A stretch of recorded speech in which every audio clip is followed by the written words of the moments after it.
When it came to deciding what to do for a diorama for Brick Model Railroader's annual OcTRAINber contest, I struggled to think of a mind-blowing idea. Then it hit me. Build what you know. And what I know is my corner of the world in Northwest Ohio. It soon became clear that my contest submission would be a labor of love. And with that, I'm very proud to present to you Project Waterville.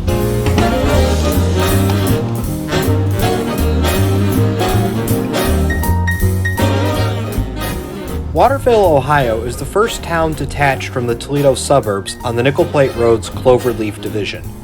The station was built in 1885 for the Toledo, St. Louis, and Western, the Clover Leaf, and it last saw revenue service as a passenger station in 1941.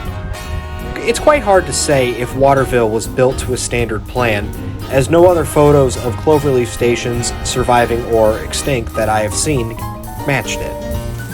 This meant that the only way I could get accurate measurements of the station was to do it the old school way, on pencil and paper with a tape measure. Measurements were carried out in late September, most notably when President Donald Trump flew to nearby Toledo Express Airport for a rally, and a Secret Serviceman was quite curious as to what I was doing measuring and photographing an old station. As I surveyed the area, I knew that the curve of the line lent itself to becoming a diorama. I find dioramas more dynamic when they have a spot where the train can enter and exit the scene naturally, rather than just being a straight piece of track. Now, stretching that curve and bending the curve to 90 degrees allowed for a cleaner entrance and exit point for the trains on the diorama, and allowed for more details of the surrounding scene to be included rather than the structure itself.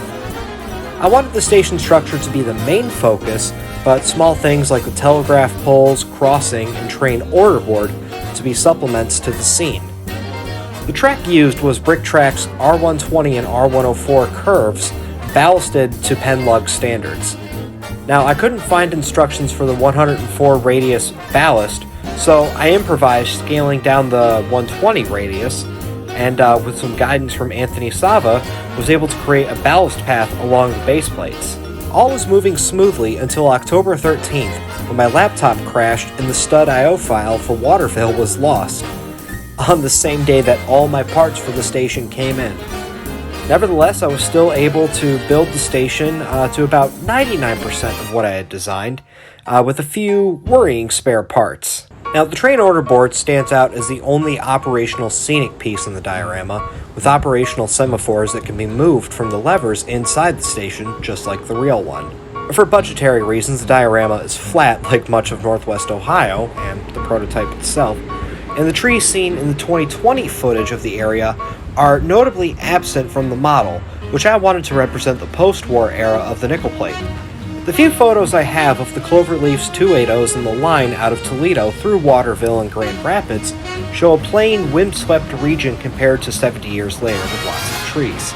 This year's OcTRAINber contest gave me an opportunity to scale and build a model of a line that I hold close to my heart and continue my journey into rediscovering LEGO as an adult. I hope you enjoyed listening to the story of the build and the history behind the project.